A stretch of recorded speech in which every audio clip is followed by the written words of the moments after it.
Hey guys, good morning. Good morning. For those of you who may have missed the lecture last week that I gave for 15 minutes, it's on the website DotMoney.TV. And what I want to do today is, because we have so little time, is I want to start introducing you guys to what is virtual currency. And that last week we talked about a number of issues about how, and I want to make it clear why I'm doing this, okay? Because as far as I'm concerned, I wrote a book almost 20 years ago. I've been trading in different markets around the world. I used to be an international investment banker. There's one thing I can tell you with a great degree of certainty. Nobody knows what's going to happen with the economy or any particular investment or what effects things are going to have and changes in policy on economics. Okay? Nobody can predict that accurately. Maybe a few people get lucky because they happen to say something that comes true, but nobody can predict it, neither can I. So now we have some very important things happening in the world, and many of them are kept secret, and I want to share them with you because, as far as I'm concerned, the second most important thing that I've learned is that in this world that we live in, money has an implication in monetary policy on virtually every aspect of our life. If you turn on the news, everything that I see on there always comes back to money, not enough. You look at the riots that just happened, people saying, well, this community's depressed, there's not enough jobs. What's that an issue of? It's an issue about money. People not having enough of it. The government running up a huge deficit. It's an issue of money. And all the bickering you can see, as far as I'm concerned, is held up around that. Now, many people have been led to believe that we have no influence and no power over this. But now what is happening is, because of the advent of telecommunications, our entire economic system is about to undergo some changes. And you guys, ordinary people, and myself, are empowered now in a way that we were not empowered before. People are now going out and creating their own economies. So you may disagree with some of the things that I believe in when I present these things, or some of the things that I share with you, but I would really rather have you think of me as a messenger, because these things are coming. Whether you like them or not, they're already occurring. And what is occurring specifically is that people are building new, what they call community currencies, new community economies on top of the existing economy that we have. Believe it or not, our monetary system that the most of the world goes on, a debt-based system, is not the only system around. And it has nothing to do with capitalism or communism. It has nothing to do with that. We're talking about money supply and how people use money as a tool. So at this very day and age, it turns out that the governments aren't the only ones that can create currencies. And if you carefully look at the laws and what's happening, you'll discover that the laws around currency creation only have to do with the government creating their own currency. It doesn't have anything to do with you guys creating your own currency. So people are leveraging that around the world. And so there are these communities popping up to help out with huge social issues using currencies. So I'm going to quickly educate you guys as best I can in the time that we have on what is a virtual currency and what is dot money in comparison to that. So some of you may have heard about Bitcoin. I apologize, I couldn't print out my paper, so I just emailed it to myself. There's a little small writing on here. So a Bitcoin now is the first decentralized currency. Let me talk about what that means. Essentially, you can think of it like this. There is a technology out there called blockchain. And what blockchain does is it creates a distributed network around the internet of anyone who runs the software. And all it does is it just keeps records. So, for example, I create a database of records on my computer, and then what blockchain allows to happen is that database gets shared all around the internet by all the computers that are running the same software. So all around the world, if my computer goes down, those records are going to appear on thousands of other computers. And those records, if it's done properly, can't be tampered with. Okay? They can't be penetrated by hackers and this sort of thing. So that's what blockchain is. So someone had the great idea of using blockchain technology to create this thing called Bitcoin. And what is Bitcoin? It's literally a record. All it is a record of who owns how much money. And they call these Bitcoins.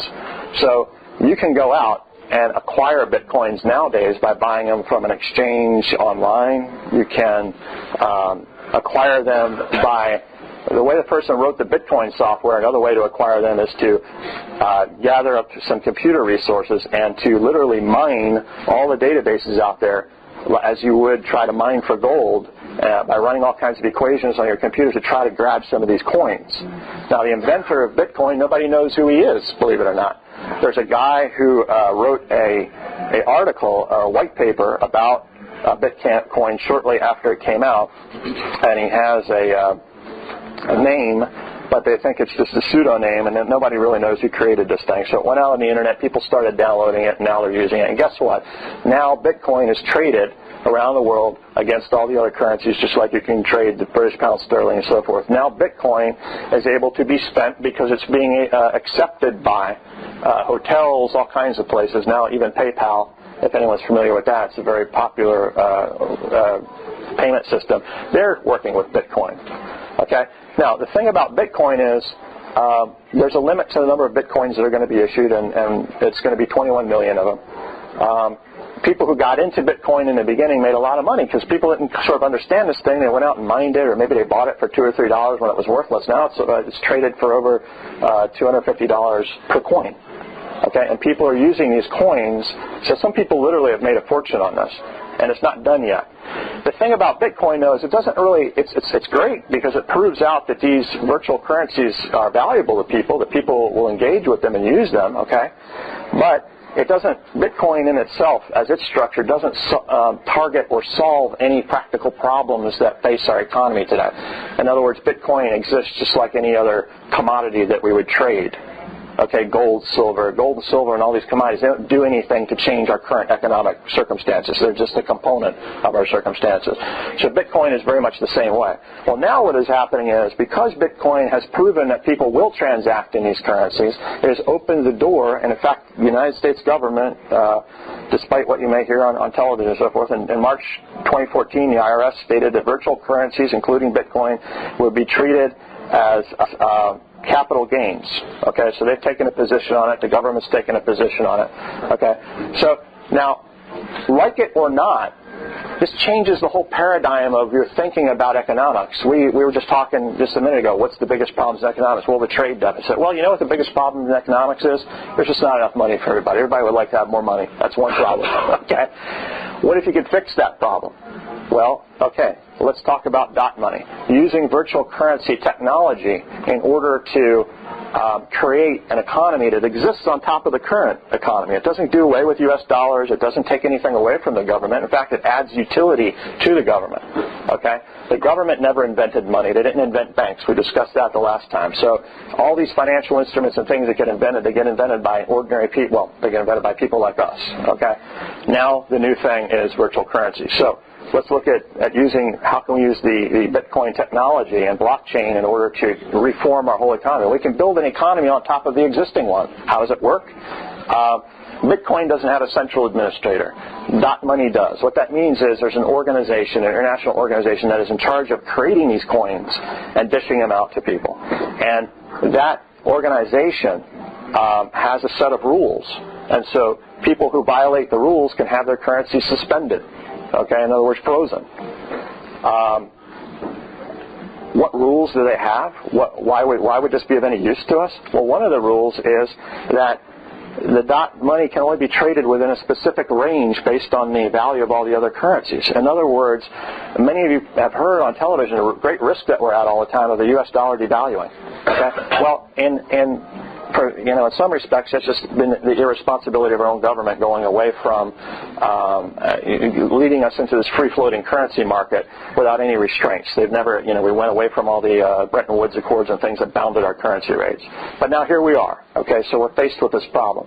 Well, what if you could buy a currency that is fixed on its rate between all the other currencies in the world? What would that effectively do for you is it would establish the value of your currency no matter what happens to the rates of all the other ones. So that you wouldn't have to buy gold or silver or any other financial instruments to secure the value of your money. Meanwhile, you could spend the money just like any other money. You can go in the store, use a card, spend your DotMoney, and buy things. Okay, so there's a convenience around it. All right, so the implications of that are huge. Okay, because if people transact according to the rule set, which we can shut them down if they don't, that includes the exchanges, everybody who uses it, that means that we can literally, ultimately, create a basic income for everybody. In other words, all the users who use DotMoney can be paid, for example, $1,200 a month or $1,600 a month. Why would we want to do that? Man, I feel a slap's coming from some people already, right? because it stimulates the economy. It does away with government welfare. It privatizes welfare. We can go on and on about the reasons why. And in fact, the next time I would like to get together and discuss that with you guys. Look, there's so many elements to this that I wrote a whole book on it. Okay, this is not the one world currency that's going to change the whole world. It's a tool that can be used to help fix many of the problems that we have with government, all the things that you see on TV, virtually every one of these problems that people argue about. I'm encouraging you to buy the book. Yeah, I'd like to sell books, but this is an important thing. These currencies are coming. You need to be aware of them. You need to be able to understand the impact of them. And I don't care if you don't like what I have to say, but another element and the reason why I'm up here is to get you guys to think. Don't put out an argument that isn't based on having a full picture of what it is that you're trying to argue about. In other words, I've addressed most of the arguments, the common ones in this book. You should read it, okay, before you form an opinion about these things. So that's what I have to say today. Anyone who wants to buy it, if you didn't bring cash, I'll sell it to you. You can get it online for $20, an e-book for $9. If you want to buy it from me, I'll sell it to you at a discount for $15. If you don't have cash, I can take a credit card. I have a swiper here or whatever. But understand this. I'm going to just give maybe one or two more lectures about this with your permission, and I want to touch on the issues that cut right into people's traditional thinking that is really a hang-up that we do have. Why would we want to pay everybody an income? Why is that so important? You know, that's just one question that arises as a result of these kinds of currencies that are going to become available. And you should think about those things. I have a very good argument as to why you should do that. And I want to share that with you guys because I want to try to break you out of the consciousness that we've been led to believe that we have no control over these things, that we shouldn't care, we shouldn't do X, Y, and Z. Let's talk about that. Let's have a discussion about that. Okay, so that's all that I think we have time for today. Or Eric, what's those other books? These other books this is the book about .money. It talks about all these social issues that we really press people's buttons. Why should we give that? It talks about the history of money. It talks about it touches on .money.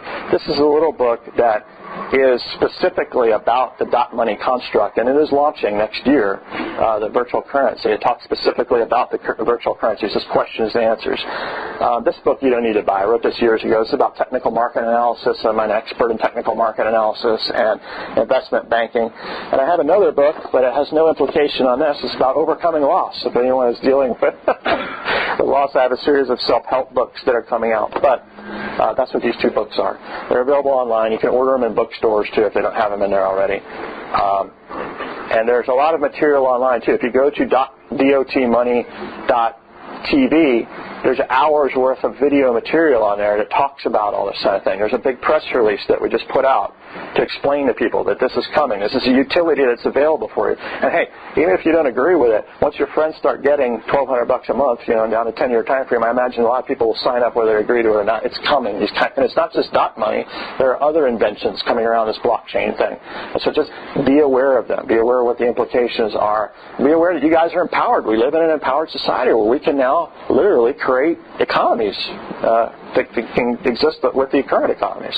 Not damage them, exist with them and help them. There's a lot of implications. I don't have time to get into it all today. I was going to read this press release today to you just to show you some things that are happening that the government's doing that you're not even aware of. I'll save it for the next time. Fascinating that you don't see this on the news, but they put out a press release about it, keep it real secret, about how they're changing the whole money system. And, so I bring that out just to show you how kind of loosely configured all this stuff already is. That some guys in Washington can just turn some dials here and there, change something big, and you guys don't even know about it as it is. These are things that you should know about that have implications on all of us. Thank you, Eric. Sure. This week I ordered new shoes off Amazon, 3 new books off Amazon. Trina does most of our shopping now off of Amazon.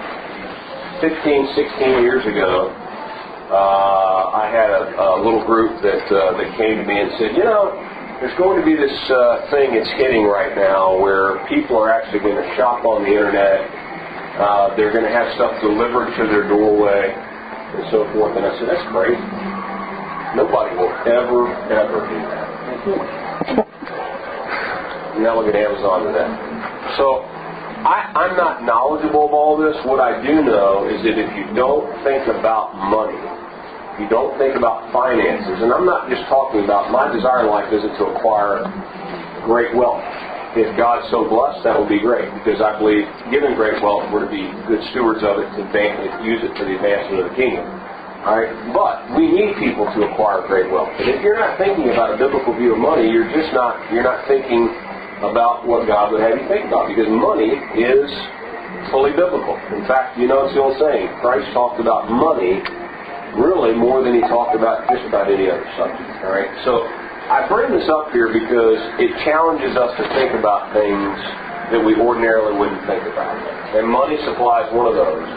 You know, his argument about privatization, you say, well, why would you want to do that? I've thought this for a long time. It gets back to an idea Chesterton had over 100 years ago called distributism. What would happen tomorrow if instead of tenement housing run by the government, you did what? You privatized it, and you gave those tenement homes, now they had deed and ownership to those tenement homes. What would happen in about 15 or 20 years? What would happen if they had private ownership? They do what? So, well, they take care of them, right? Because now they have ownership in it. Now you're giving somebody something that they value and they take care of, versus the fact that you're just subsidizing them to live somewhere. Right? So distributism was that idea. Like he's talking about with money, it was giving people land so that they would have ownership. Dividing it up, giving them some land, versus them just living somewhere at the government's expense. We know how that worked out. Hadn't worked out very well, has it? Hadn't worked out well at all, because there's no ownership of it. Why? Why would that be